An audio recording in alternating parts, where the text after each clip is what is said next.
जबाबदारी माझ्याकडे आहे. मेहकर, लोणार, देऊळगाव राजा आणि सिंदखेड राजा असे 4 तालुके माझ्याकडे आहेत. माझ्यासोबत शुभम सर देखील आहेत. मला वाटतं तुमच्या गावामध्ये शुभम सर आले होते, तुमच्यासोबत मीटिंग देखील घेतली होती. आले होते? हो आले होते. हा. तर त्यांना तुम्ही चांगल्या पद्धतीने ओळखता, परंतु माझी ओळख नव्हती. आत्तापर्यंत मी तालुक्यात आपल्या या 4 तालुक्यामध्ये कुठंच फिरलो नाही. ही पहिलीच भेट आहे तुमच्या गावामध्ये आणि एवढ्या कडक उन्हामध्ये देखील तुमची भेट झाली, तर त्यासाठी सर्वप्रथम तुमचं खूप खूप अभिनंदन. धन्यवाद सर. अभिनंदन याच्यासाठी देखील की तुमचा गट देखील तयार झालाय. महत्वाची गोष्ट होतं फार्मर कप या स्पर्धेचा पहिला जो टप्पा होता तो म्हणजे तुमचा गट तयार होणं, आणि तुम्ही तो गट देखील तयार केलाय. आणि विशेष म्हणजे पुरुषांच्या गटातील सर्व सदस्य मीटिंगसाठी उपस्थित आहेत. महिलांच्या गटाचा दसपणीअर्काचं नियोजन होतं, परंतु थोडंसं मिसअंडरस्टँडिंग झाली असेल म्हणून दसपणीअर्क त्यांनी तयार करण्याचं थोडंसं नियोजन टाळलं. तर आता खूप आनंद होतोय तुमच्या गावामध्ये महिलांचा देखील गट आहे आणि पुरुषांचा देखील गट आहे. आता महत्वाची गोष्ट काय माहित आहे का, महिला गटातील मला वाटतं ट्रेनिंगला कोण कोण गेला होता आपल्या, तुम्ही आणि हा, यांना फार्मर कप बद्दल माहिती आहे. सगळ्या गोष्टी यांना या 3 दिवसाच्या ट्रेनिंग मध्ये ते शिकून आहेत. तुमच्यापैकी कोणी गेलं होतं का ट्रेनिंगला? नाही. पण तुम्हाला फार्मर कप बद्दल थोडीशी पुसट कल्पना असेल मला वाटते. या ताईंनी दोघींनी सांगितलं असेल तुम्हाला की गट कशासाठी करायचा आहे, किंवा शुभम सरांनी सांगितलं असेल थोडंफार काहीतरी माहिती. मला वाटते हीच माहिती मला आज तुमच्या गावामध्ये मी का आलो, स्पेशल वेळ तुमच्या गावासाठी काढलाय. आज सिंदखेड राजाचं नियोजन होतं आणि तुमच्या गावात 2 गट तयार होते. मला माहिती होतं तुमच्या गावात खूप चांगल्या पद्धतीने गट तयार झाले, थोडीशी कल्पना आली होती. 3 झाले. आणखी कोणता गट आहे?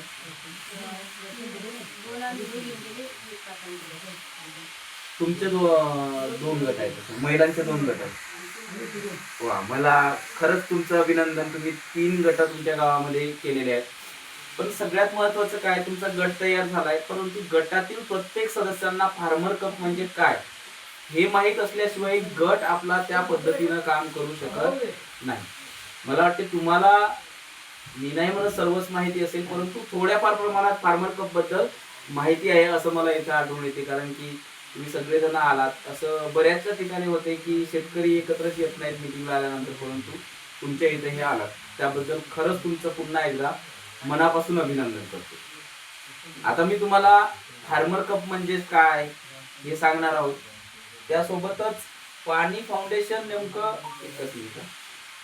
पाणी फाउंडेशन नेमकं कसं काम करते याबद्दल सुद्धा तुम्हाला सांगणार आहोत. तर थोडंसं 15-20 मिनिटं लक्ष देऊन ऐका. गरमी होत असेल तरी देखील थोडंसं ऐकण्याचा प्रयत्न करा. ठीक आहे. माझी मीटिंग ती हे झाली होती त्याच्यामुळे मी थोडंसं.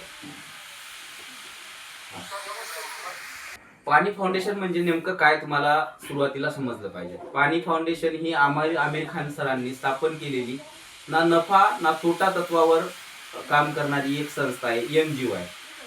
आता ना नफा ना तोटा म्हणजेच काय, तर शेतकऱ्याकडून 1 रुपया घेत नाही काम करणारी संस्था आहे. म्हणजेच काय, शेतकऱ्याकडून 1 रुपया देखील घेत नाही, शेतकऱ्याला 1 रुपया देखील देत नाही. मग देते काय, तर पाणी फाउंडेशन शेतकऱ्याला ज्ञान देण्याचं काम करते. काय करते? फक्त ज्ञान देते. आता हे ज्ञान कशा पद्धतीनं देते, तर पाणी फाउंडेशनचा जो जन्म झालाय, स्थापना झाली ही 2016 साली झाली. मग जेव्हा ही स्थापना झाली, स्थापना मागे एक उद्देश होता. तेव्हा 2016 साली 2016 ते 20 पर्यंत पहा, महाराष्ट्रामध्ये भीषण असा दुष्काळ होता. गावागावामध्ये पिण्याच्या पाण्याचा प्रश्न फार मोठा होता. मग हा प्रश्न सोडवण्यासाठी पाणी फाउंडेशनची स्थापना झाली. मग त्यावेळेस पाणी फाउंडेशनने एक स्पर्धा सुरू केली होती, वॉटर कप नावाची स्पर्धा. कोणती स्पर्धा? Water cup. Water cup. प्रश्न कशाचा होता? पाण्याचा. तो पाण्याचा प्रश्न सोडवायचा असेल तर वॉटर कप नावाची स्पर्धा पाणी फाउंडेशनने सुरुवात केली. आणि त्या स्पर्धेसाठी गावातून आपण 5 व्यक्तीची प्रशिक्षणासाठी निवड केली. जसं ह्या 2 ताई प्रशिक्षणाला आल्या होत्या, तशाच त्या 2 व्यक्ती प्रशिक्षणासाठी आल्या. मग त्या 5 व्यक्तींनी गावात येऊन ते प्रशिक्षण घेतलंय आणि गावात आले. गावामध्ये आल्यानंतर गावाला एकजूट केलंय आणि एवढं मोठं गावकऱ्यांनी काम करून दाखवलं. 1 रुपयाही न देता गावकऱ्यांनी खूप मोठं जलसंधारणाचं काम केलं. म्हणजेच काय, पडणारं पावसाचं पाणी हे गावामध्येच थांबवलं, वाहून जाणारं जे पाणी आहे ते गावामध्येच थांबवलं आणि गावाची भूजल पातळी वाढवली. आणि दुसऱ्याच वर्षी याचा परिणाम म्हणजेच काय, दुसऱ्याच वर्षी गावागावातील दुष्काळाची समस्या पूर्ण झाली. म्हणजे जिथं टँकर लागत होते तिथं पाण्यासाठी टँकर लावण्याची गरज पडली नाही. आलं लक्षात? हे वॉटर कपच्या स्पर्धेमध्ये घडलं. मग त्या 4 वर्षामध्ये आमच्या लक्षात आलंय की बा आपण पाण्यासाठी काम करतोय, पाणी गावामध्ये येते, परंतु गावात पाणी आलंय तरी गावातील शेतकरी हा समृद्ध झाला का? तर याचं उत्तर होतं बिलकुल नाही. गावात पाणी आलं पण समृद्धी आली नाही. मग समृद्धी का आली नाही? तर सगळ्यात महत्वाची गोष्ट होतं, गावात पैसे येण्याचं माध्यम कोणतं होतं? तर गावातले लोक जास्तीत जास्त काय करतायत, त्यांचा जो उदरनिर्वाह असेल काय असेल तो कशावर चालतोय? तर शेतीवर. बरोबर. गावातील शेतकऱ्याचा म्हणजे जास्त समृद्धीचं माध्यम कोणतं आहे? तर शेती आहे. शेती जर शेतकऱ्याची चांगली पिकली तरच शेतकऱ्याला पैसा येईल आणि शेतकऱ्याच्या खिशामध्ये पैसा आला तरच शेतकरी समृद्ध होऊ शकतो. हे पाणी फाउंडेशनच्या लक्षात आलंय. मग या पाण्याचं रूपांतर पैशात कसं करायचं बा, याच्यासाठी पाणी फाउंडेशननं एक नवीन स्पर्धा आणली जिचं नाव आहे फार्मर कप स्पर्धा. कोणती स्पर्धा? फार्मर कप स्पर्धा. शेतकऱ्याला समृद्ध करण्यासाठीची ही स्पर्धा आहे. आता पहा, त्या स्पर्धे वॉटर कपचा उद्देश होता कोणता? की गावाला दुष्काळ मुक्त करणं. तिचं नाव होतं वॉटर कप. आता स्पर्धेचा उद्देश थोडा वेगळा आहे, शेतकऱ्याला समृद्ध करणं, म्हणून या स्पर्धेचं नाव आहे फार्मर कप स्पर्धा. म्हणजे शेतकऱ्यासाठीची ही स्पर्धा आहे. या स्पर्धेचा एक महत्वाचा उद्देश म्हणजे शेतकऱ्याचा उत्पादन खर्च कमी करायचा आहे आणि उत्पादनात वाढ करायची. गावातील शेतकऱ्याच्या खिशामध्ये पैसा का राहत नाही? तर शेतीवर खूप मोठ्या प्रमाणात शेतकऱ्याचा खर्च होतो आणि तेवढं उत्पादन देखील मिळत नाही. हे पाणी फाउंडेशनच्या लक्षात आलं. मग पाणी फाउंडेशनच्या लक्षात एक गोष्ट लक्षात आली, जर शेतीतला उत्पादन खर्च आपण कमी केलाय आणि उत्पादन वाढवलं तरच शेतकऱ्याच्या खिशामध्ये पैसा राहू शकतो. आपल्या हाती फक्त 2 गोष्टी आहेत. एक, आपण उत्पादन खर्च कमी करू शकतो आणि उत्पादनात वाढ करू शकतो. दुसऱ्या गोष्टी आपल्या हातामध्ये नाही. मालाला भाव आपल्या हातामध्ये आहे का? नाही. निसर्ग आपल्या हातामध्ये आहे का? नाही. मग आपल्या हातामध्ये ज्या 2 गोष्टी आहेत त्या 2 गोष्टीवर आपण काम करूया, हाच उद्देश घेऊन पाणी फाउंडेशनने फार्मर कपची स्थापना केली. मग ही जी स्पर्धा आहे सुरुवातीला काही तालुक्यामध्ये होती. मागच्या वर्षापर्यंत 3 वर्षामध्ये 76 तालुक्यापर्यंत आपण ही 46 तालुक्यापर्यंत ही स्पर्धा घेऊन गेलो आणि आता संपूर्ण महाराष्ट्रामध्ये ही स्पर्धा आयोजित केलेली आहे. मागच्या वर्षी तुमचा तालुका काही या स्पर्धेमध्ये सहभाग तुम्हाला घेता आला नाही कारण की तुमचा तालुका स्पर्धेमध्ये नव्हता. परंतु आता संधी तुमच्याकडे चालून आलेली आहे की तुमचा उत्पादन खर्च कमी करायची आणि उत्पादनात देखील वाढ करायची. आता मला सांगा, तुम्ही जी शेती करताय त्याच्यामध्ये पीक कोणतं घेताय? सोयाबीन, तूर, कपास, 3 पिकं मुख्य आपले. बरोबर. मला सांगा, सोयाबीनचं तुमचं एकरी उत्पादन किती येतं? 6-7 क्विंटल, 10 क्विंटल, 10च्या आत. बरोबर. 10 खूप झाले आपण. बरोबर आहे का? आता या 10 क्विंटल सोयाबीन किंवा 6 क्विंटल काढण्यासाठी आपला एकराचा खर्च किती जातो? एकराचा खर्च किती होतो? किती होतो? 18 ते 20,000. 18 ते 20,000 रुपये.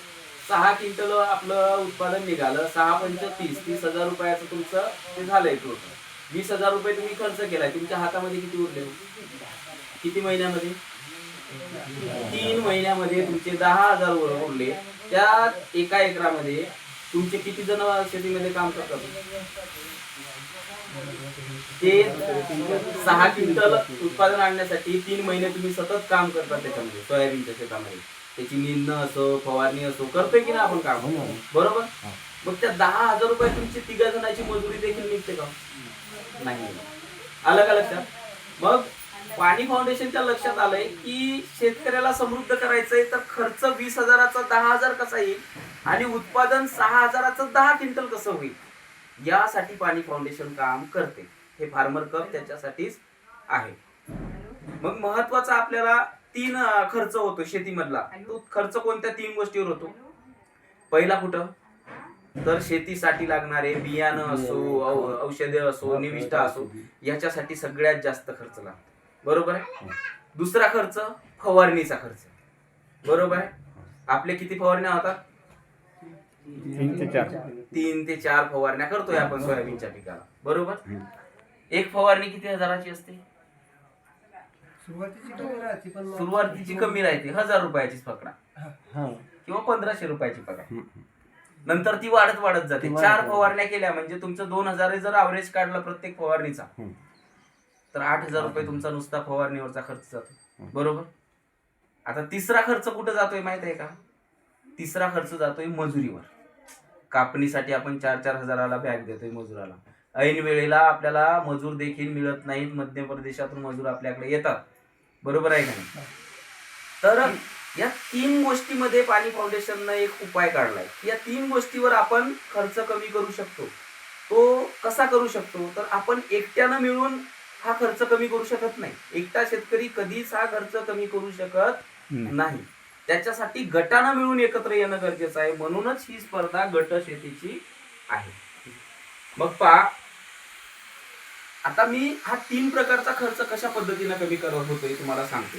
जर तुम्ही निविष्ठावरचा खर्च, जर तुम्ही एकत्रितपणे निविष्ठा खरेदी केल्या, खतं असो, बियाणं असो, ह्या सगळ्या गोष्टी जर आपण एकत्रितपणे खरेदी केल्या, तर तिथं तुम्हाला डिस्काउंट मिळणार की नाही?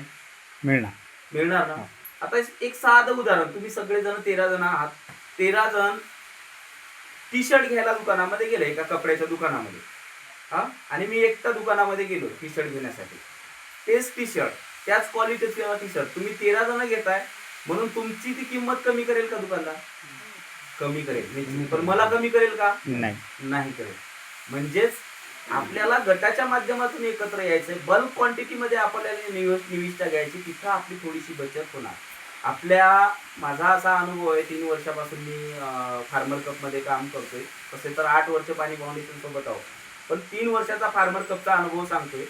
ज्या ज्या गटांनी एकत्रितपणे निविष्ठा खरेदी केली, त्या गटाचं उत्पादन खर्च हे कमी झाला. जे निविष्ठा खरेदी केली ना, त्याच्यामध्ये पहा, 500, 700 रुपयापर्यंत शेतकऱ्याची बॅग मध्ये बचत झालेली आहे. बियाण्यामध्ये मी तुम्हाला 500-700 म्हणत नाही, तुमचे 50 रुपये जरी कमी झाले एका बॅग मध्ये, मला ती 2400ला मिळाली आणि तुम्हाला 2300लाच मिळाली, 100 रुपये जरी कमी झाले, फायदा कोणाचा होणार आहे? तुमचा. तुम्ही एका क्षेत्राच्या बॅग घेणार आहात का? तुम्ही 5 एकरच्या सोयाबीनच्या बॅग घेणार आहात. बरोबर.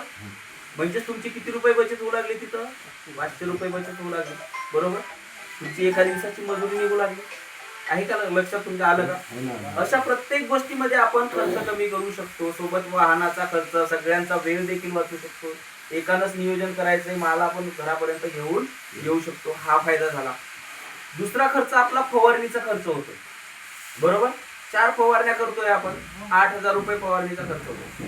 पण माझा अनुभव असा आहे, फार्मर कप मध्ये जो गट चांगल्या पद्धतीनं काम करतोय, त्या गटाला सोयाबीन सारख्या पिकामध्ये रसायनाचा वापर करण्याची गरज देखील पडत नाही.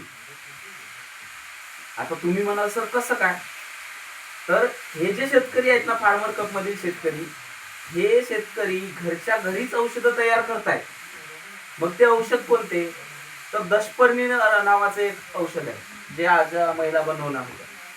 तर ते औषध काय आहे? दशपर्णी म्हणजेच काय? 10 प्रकारचा पाला, ज्याला जनावरं खात नाहीत, अशा प्रकारचा तो पाला आहे. आता हा पाला काय करायचा आहे? हा पाला एकत्र करायचा आहे, त्याला बारीक असं दुखवायचं, थोडं जास्त बारीक करण्याच्या नादात नाही लागायचं. त्याच्यासोबत आपल्याला शेण घ्यायचंय 5 किलो, गोमूत्र घ्यायचंय 10 लिटर, आणि शेण, गोमूत्र, मिरची घ्यायची 2 किलोचा ठेचा, अर्धा किलो लसूण घ्यायचा, असं 200 लिटरचं प्रमाण सांगतोय. आणि पाला, कडुलिंब आणि सीताफळ, हेच फक्त. कडुलिंब 5 किलो घ्यायचा, सीताफळ 2 किलो घ्यायचा. बाकीचे मी नंतर तुम्हाला नाव सांगतोय काय काय आहे ते पाले घ्यायचे 2-2 किलो. नाही, कडुलिंबाचा 5 किलो, सीताफळीचा 3 किलो, बाकीचे सगळे 2-2 किलो. आलं का लक्षात? अशा पद्धतीनं हा पाला जमा करायचा आणि ते बारीक करायचा. एका 200 लिटरच्या ड्राम मध्ये तो पाला घ्यायचा. मिक्स करायचा, त्याच्यामध्ये शेण टाकायचं, गोमूत्र टाकायचं, शेण असं बारीक करून टाकायचं, आपलं सारवणाचं कसं आहे त्या पद्धतीने बारीक करायचं, ते टाकायचं आणि 30 दिवस त्याला चांगल्या पद्धतीनं मुरू द्यायचं आणि रोज सकाळ संध्याकाळ त्याला काय करायचं, घड्याळीच्या काट्याप्रमाणे हलवायचं, बरोबर.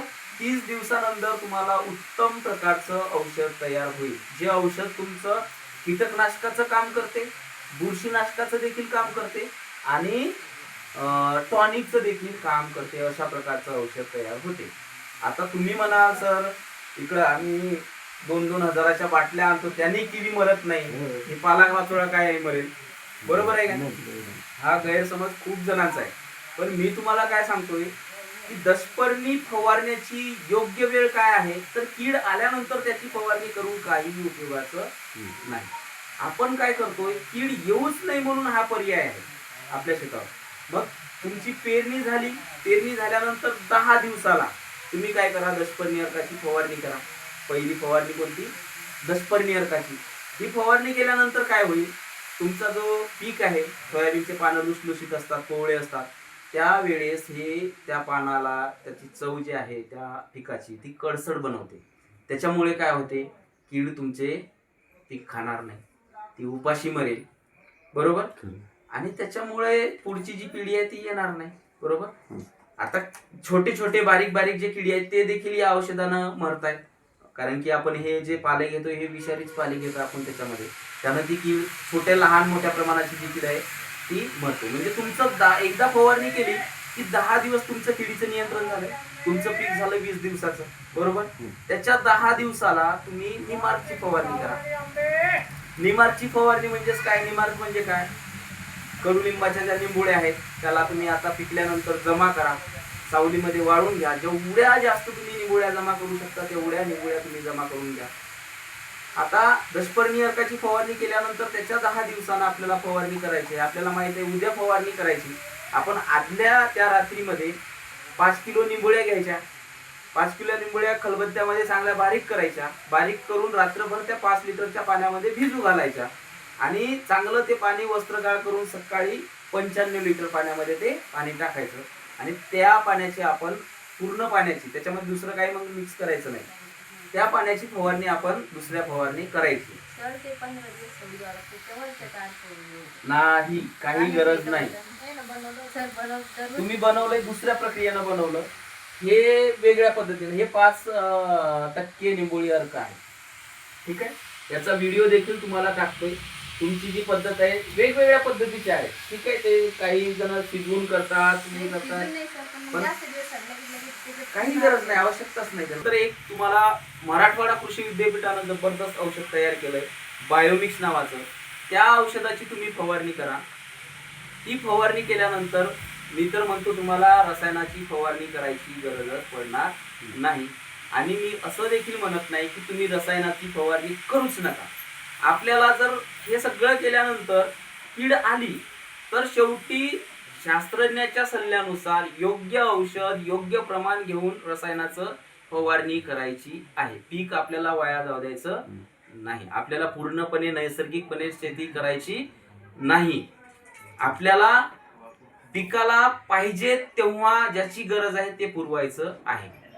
हेच शास्त्रज्ञ तुम्हाला सांगणार आहेत कशा पद्धतीने आहेत. म्हणजे तुमचा आता फवारणीचा खर्च किती वाचला, 8,000 होत होता, 6,000 तर वाचला, बरोबर.